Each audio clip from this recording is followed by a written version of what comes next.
Y'all, I am Michelle Mazelleغ. Welcome back to my channel. I'm going to be sharing with you all a couple of video clips in today's video, and then I'm going to come back and get into it and talk about it. So let's get into this. Right. You've always consistently refused this criticism on human rights, on a democracy that's not exactly a democracy, always saying this comes from the West or Western media or Western organization. Don't they have a point at all?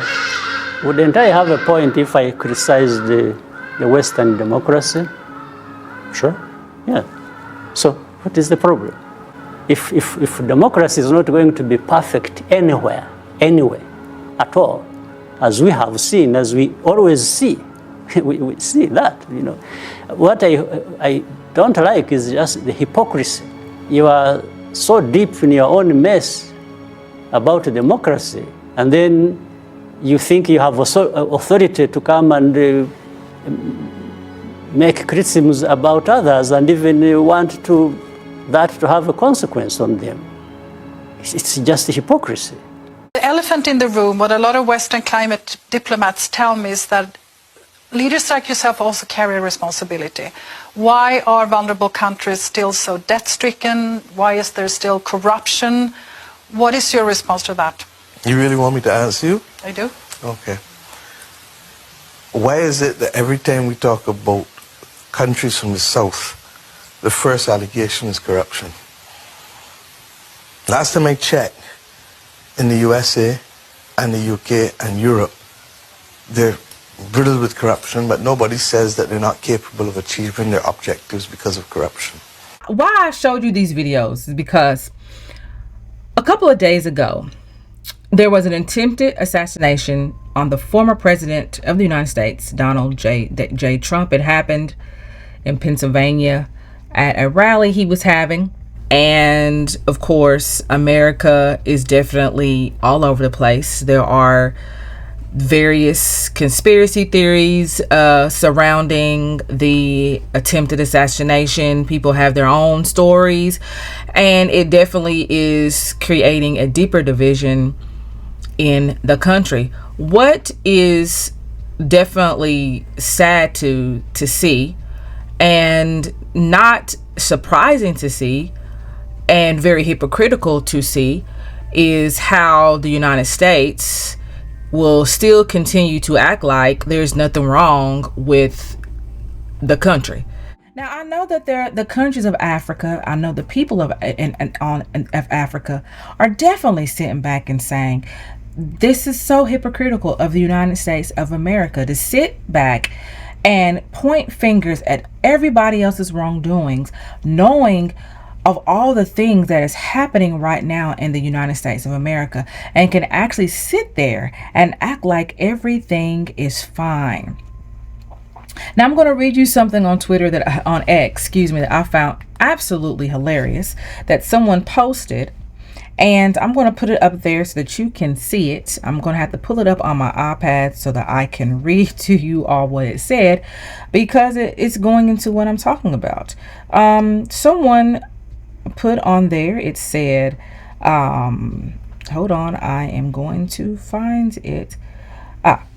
The African Union condemns in the strongest terms possible the outbreak of pre-election violence in the United States. We call on all Americans to respect democracy and the rule of law. Africans traveling to America are advised to revise their plans during this volatile period. And then someone else wrote, we are concerned about the levels of political violence in America. We urge the Americans to resolve their differences peacefully. We will be deploying observers to monitor the volatile situation. All Africans in America should keep in contact with their respective embassies. We advise Africans to stop traveling to America during this period. Both of these posts are hilarious. Of course, they're poking fun, because that is what the United States does when it comes to these countries of Africa. But the one thing that definitely is happening is just the hypocrisy of it all. And I know people are looking at the United States and just wondering to themselves, what has happened? What has happened that we have gotten this far down? And you know, is there ever going to be a way to pick up ourselves back up? And you know, you can't sit there and try to blame one person for the reason why the United States is where they are. It's always been in the fabrics of the United States, as far as there's always been a tug of war within different groups. But there's always been that, you know, there's always been that way to unify these groups together, or at least meet eye to eye. But it seems as, you know, years is going on, it's just like, it's just, people are growing further and further and further apart. And it's just like, you know, it's sad to see. But people need to stop being up in my comment section acting like these countries of Africa, you know, are doing worse than the country of America, because America has its problems as well. And you know, it's a long way to work those problems out. And it's high time that people stop judging other countries for the things that's happening there, and then close your eyes and close your ears and close your minds when things is happening in the United States of America, because the United States of America also has its problems. And a lot of the problems that's happening in America isn't happening in a lot of these other countries. If you talk to people who are living overseas in these other countries, these things are not happening. They're not fearing for their lives.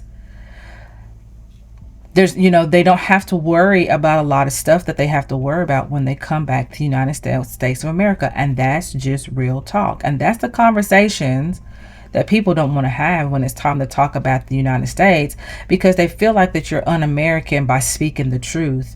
And it's like, you know, you're not un-American by pointing out that America has its flaws. America has its shortcomings. That doesn't mean I don't love America. That doesn't mean that I don't love being American. But I do think as an American, we have the right, and we have the duty to say these things are wrong and it needs to be fixed. We can't sit back and just do absolutely nothing and say absolutely nothing while you watch your country just fall down to the ground. And you can't sit there and judge other countries or say that they have to get their house in order when your house is sitting there falling apart. All right, I am Michele Mazelleغ. That's what I have to say on this topic. I will see you on the next video. Bye.